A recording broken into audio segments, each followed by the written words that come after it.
वज़ीर आज़म का शहबाज गिल के साथ पेश आने वाले हादसे की तहकीकात का हुक्म। जख्मियों से इजहार हमदर्दी, तिब्बी इमदाद देने की हिदायत भी कर दी। PTI रहनुमा ने गाड़ी को जानबूझकर टक्कर मारने और कातिलाना हमले का दावा किया था।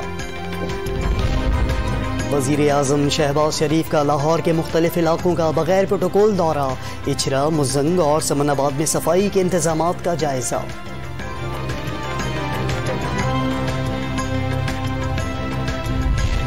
पाकिस्तान गरीब मुल्क है, इसे अमीर बनाना है। साबिक सदर आसिफ जरदारी का कारकुनान से खिताब। दावा किया कि पहला मार्का मार चुके हैं, बाकी कामयाबियां भी जल्द मिलेंगी। फरह बीबी ने कमीशन खाया है तो सबूत सामने ले आए। शहबाज गिल का चैलेंज। हुकूमती वज़रा को ढंग के इल्जामात लगाने का मशवरा।